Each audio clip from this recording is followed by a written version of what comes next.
Indonesia tidak butuh RUU HIP, haluan ideologi Pancasila, karena Pancasila sudah final. Oleh Anton Permana, dari Tanhana Dharma Manggrava Institute. Bagi saya, RUU HIP tak lebih bagaikan predator regulasi yang membunuh dan menghancurkan nilai-nilai Pancasila itu sendiri. Memanfaatkan momentum pandemi COVID-19 di saat rakyat terkurung di rumah. Justru di saat itulah mereka, kelompok An-Nasir PKI yang berhasil menyusup di Senayan seolah kejar tayang untuk menjadikan RUU HIP menjadi undang-undang. Beruntung masih banyak di negeri ini yang masih waras, yang masih idealis, yang nasionalis, yang patriotik dan cinta terhadap Indonesia. Sehingga semua turun serentak karena menganggap masalah ini sudah keterlaluan dan membahayakan masa depan bangsa. Tak tanggung-tanggung, mantan Panglima ABRI dan juga mantan Wakil Presiden Republik Indonesia ini turun langsung bersama koleganya sesama Purnawirawan TNI Polri. MUI Pusat dan seluruh MUI daerah seluruh Indonesia juga tegas menolak dan menghimbau seluruh umat Islam se-Indonesia bersiap-siap turun ke jalan. Partai politik yang awalnya hanya PKS menolak RUU HIP, terakhir P3, Nasdem juga ikutan menolak dengan alasan dalam RUU HIP tidak menjadikan TAP MPRS nomor 25 tahun 1966 sebagai konsideran. Juga tercatat 24 provinsi di seluruh Indonesia rakyat serentak dari berbagai kalangan hanya dalam waktu 1 bulan, bahkan ada yang di bulan Ramadan, melakukan deklarasi penolakan tegas dan ancaman siap melawan PKI. GP Ansor pun di dalam sebuah portal online berkomentar agar tidak terburu-buru mengesahkan RUU HIP. Muhammadiyah pun tidak mau kalah, menyiapkan tim jihad untuk melakukan perlawanan menolak RUU HIP. Terakhir, Menko Polhukam juga mengeluarkan statement yang hampir sama, bahwa TAP MPRS nomor 25 tahun 1966 harus masuk dalam RUU HIP sebagai konsiderannya. Karena ideologi komunis, Leninisme, Marxisme tidak boleh lagi hidup di Indonesia. Terlepas apakah beliau mengeluarkan komentar itu atas nama pribadi sebagai ahli hukum tata negara atau sebagai Menko Polhukam, kita tidak tahu. Lalu, apakah permasalahan draft RUU HIP ini sudah dianggap selesai? Jawabannya tentu tidak. Karena kalau kita simpulkan dan rangkum dari semua gelombang aspirasi perlawanan rakyat itu adalah bukan minta revisi semata, tetapi menolak, mencabut, dan mentiadakan RUU HIP tersebut dengan alasan sebagai berikut. 1. Pancasila kita hari ini adalah Pancasila hasil kesepakatan para founding father, bapak pendiri bangsa yang sifatnya sudah final dan mengikat. Tak perlu lagi ada perdebatan atau upaya menerjemahkan lagi Pancasila dengan bahasa dan pemikiran liar yang lain. Soekarno saja yang awalnya mempunyai pemikiran Trisila kemudian mengerucutkannya menjadi Ekasila yaitu gotong royong, juga mengalah legowo dan menyetujui Pancasila ini. Begitu juga Muhammad Yamin, Ki Haji Bagus, Muhammad Hatta, semua yang tergabung dalam PPKI, Panitia Persiapan Kemerdekaan Indonesia, Ki Haji Bagus dengan konsepsi Piagam Jakarta, yaitu ketuhanan yang mewajibkan menjalankan syariat Islam bagi pemeluknya, semuanya sama-sama mengalah dan setuju dengan Pancasila hari ini. Lalu, kok ada satu kelompok yang sok merasa lebih hebat dan lebih tahu mengganti Pancasila? Bahkan hal ini diperkuat lagi dengan pidato Bung Karno pada HUT RI 17 Agustus tahun 1961 yang mengatakan bahwa proklamasi pembukaan Undang-Undang Dasar 1945 dan Pancasila adalah satu kesatuan yang tidak bisa dipisahkan sebagai identitas dan bentuk negara Indonesia. Ibarat proklamasi adalah bapak, pembukaan Undang-Undang Dasar 1945 dan Pancasila adalah anak-anaknya.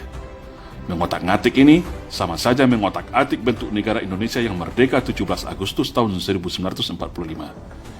Dan untuk terjemahan Pancasila, semua sudah termaktub di dalam pembukaan Undang-Undang Dasar 1945, batang tubuh, serta bab penjelasannya dalam Undang-Undang 1945 yang asli. Jadi, menurut saya, kalau ingin mendapatkan terjemahan tentang Pancasila, langkah yang paling tepat itu adalah kembali saja ke Undang-Undang Dasar 1945, bukan malah membuat undang-undang baru yang kontraproduktif. Kedua, kalau kita baca secara mendalam draft RUU HIP ini, dari mulai bagian mengingatnya saja dengan tidak mencantumkan TAP MPRS nomor 25 1966 sudah menggambarkan dengan jelas upaya sistematis RUU ini menjadi pembuka pintu seluas-luasnya agar ajaran komunisme, Leninisme, Marxisme untuk kembali hidup di Indonesia. Dan lebih anehnya lagi, masih di bagian mengingat, tidak juga dicantumkan TAP MPR tahun 2003 tentang hierarki perundangan. Dan ini bisa secara tak langsung, posisi RUU HIP ini seolah nanti berada di atas Undang-Undang Dasar 1945, bahkan Pancasila itu sendiri. Pokok inti inilah yang sebagian pakar hukum tata negara menyebutnya sebagai kudeta ideologi negara. Karena dalam pasal 1 ayat 3 dibunyikan bahwa undang-undang ini harus menjadi acuan dalam penyusunan setiap aturan, regulasi, dan kebijakan pemerintah. Artinya, apapun produk regulasi, aturan, dan kebijakan kalau tidak sesuai dengan RUU HIP ini bisa dibatalkan. Kalau kita simpulkan, setelah aliran komunis, Leninisme, dan Marxisme sudah hidup kembali, lalu mereka masuk ke dalam lingkaran kekuasaan, maka dengan mudah menggunakan dasar hukum versi RUU HIP ini mereka akan mengacak-ngacak kehidupan beragama, simbol agama, identitas agama, bahkan ritual ibadah umat beragama pun akan mereka atur secara represif. Atas dasar bahasa manis toleransi, kebudayaan, dan sosial demokrasi yang tercantum dalam RUU HIP. Karena dalam RUU HIP ini, posisi agama setara dengan budaya, bahkan tunduk kepada budaya Nusantara. Dan bagi kelompok yang menentangnya bisa dicap anti terhadap negara, bisa dicap menjadi penjahat negara, bisa dipenjara kapan saja hanya gara-gara menjalankan ajaran agamanya. Dan ini sangat berbahaya. Secara politik hukum, akan dengan mudah kita menebak arah moncong senjata RUU HIP ini kalaulah tidak menyasar kehidupan beragama bangsa Indonesia. Karena sejatinya, komunisme itu sangat anti agama, benci terhadap agama, dan lebih ekstrimnya, tidak lagi beragama alias anti Tuhan. Yang ketiga, sudah menjadi ciri khas PKI. Kalau mereka lemah, akan teriak merasa paling Pancasila, akan teriak, saya Pancasila, saya Indonesia. Memuja-muji Pancasila seolah kelompok yang paling Pancasilais, seperti Aidit di dalam bukunya Membela Pancasila pada tahun 1964. Tetapi setelah berkuasa, mereka mengganti Pancasila dengan komunisme. Pemberontakan G30 SPKI 65 adalah bukti dan fakta konkretnya. Setelah kampanye dan membranding dirinya seolah paling Pancasila, lalu dengan seenaknya akan menuduh siapa saja kelompok yang bertentangan dengan kelompoknya dicap dan dituduh anti Pancasila, musuh Pancasila. Menuduh para musuhnya itu seakan mau mengganti Pancasila agar tersudutkan dan dibungkam. Metode ini berulang lagi saat ini, atau yang mereka sebut dengan teori kontradiktif. Kalau bahasa sederhananya bagi saya adalah hampir sama dengan ilmu tukang copet di pasar. Sebelum ketahuan mencopet, maka teriak duluan menuduh orang lain tukang copet, alias maling teriak maling. Lalu, apa bedanya dengan hari ini? Teriak seolah paling Pancasila, ternyata ujungnya mau mengganti Pancasila dengan Ekasila, dengan alibi dan argumentasi tak masuk akal. Ujung-ujungnya, agenda PKI gaya baru juga di belakang semuanya, yang belum juga bertobat dan tetap ingin menjadikan Indonesia menjadi negara komunis. 4.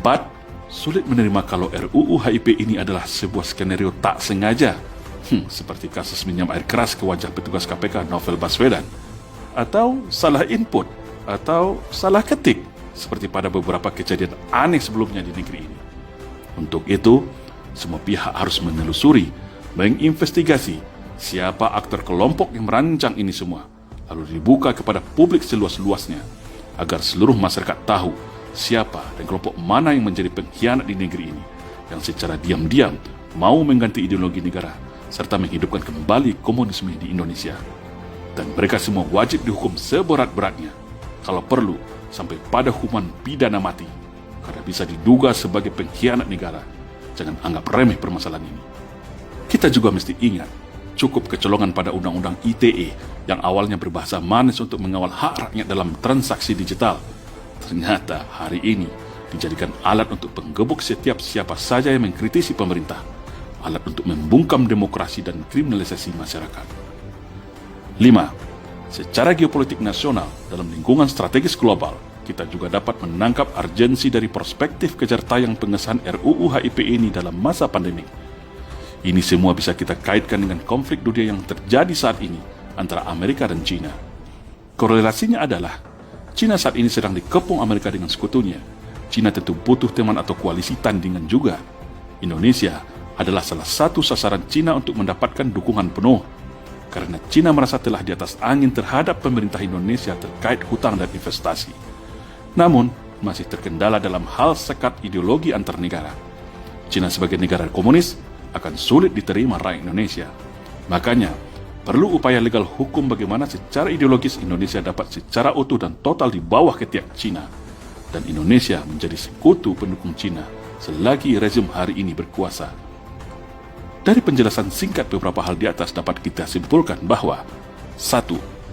Rakyat Indonesia melalui DPR dan MPR dan Presiden wajib hukumnya mencabut, menolak, dan mentiadakan RUU HIP ini karena syarat dengan kepentingan komunis serta dapat memporak-porandakan keutuhan NKRI.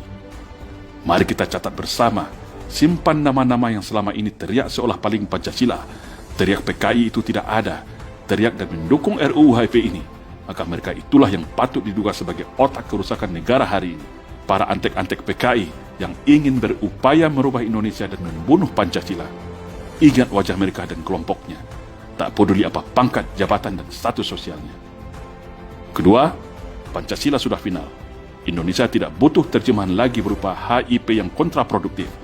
Pancasila final menjadi falsafah dan alat pemersatu bangsa. Pancasila adalah jalan tengah agar Indonesia tidak ditarik ke kiri atau ke kanan. Indonesia bukan negara agama, tetapi juga bukan negara anti-agama. Tapi Indonesia adalah negara yang beragama, di mana agama bisa dijadikan sebagai sumber hukum kehidupan berbangsa dan bernegara. Karena Pancasila adalah kristalisasi dari nilai kebaikan yang berasal dari rahim nilai luhur bumi Nusantara, sedangkan agama adalah sumber dari segala sumber kebaikan itu. Yang ketiga, kembalikan konstitusi negara Indonesia kembali kepada Undang-Undang Dasar 1945, karena Undang-Undang Dasar Negara Republik Indonesia tahun 2002, hasil amandemen tanpa nomor ketetapan MPR, juga sudah jauh lari dari semangat dan cita-cita bangsa. Undang-Undang Negara Republik Indonesia tahun 2002 hari ini cacat konstitusi, cacat azas, dan sangat liberal yang merugikan bangsa Indonesia. Semoga insiden RUU HIP ini kedepannya menjadikan kita semua bertambah waspada, merapatkan barisan. Karena terbukti sudah musuh negara ini sudah berada di mana-mana, bahkan bisa saja sudah masuk pusaran kekuasaan istana dan Senayan. Semua harus dibongkar bersama-sama. Mari kita rapatkan barisan sesama anak bangsa. Stop saling curiga antar sesama kita walau berbeda suku dan agama. Mari kita kembalikan jati diri bangsa kita menjadi bangsa yang bermartabat, bangsa yang terhormat, suka tolong-menolong, masyarakat yang baik, ramah, dan saling tenggang rasa. Insya Allah, saya yakin Indonesia akan menjadi lebih baik sesuai dengan amanat dan cita-cita para pendiri bangsa. Amin. Salam Indonesia Jaya.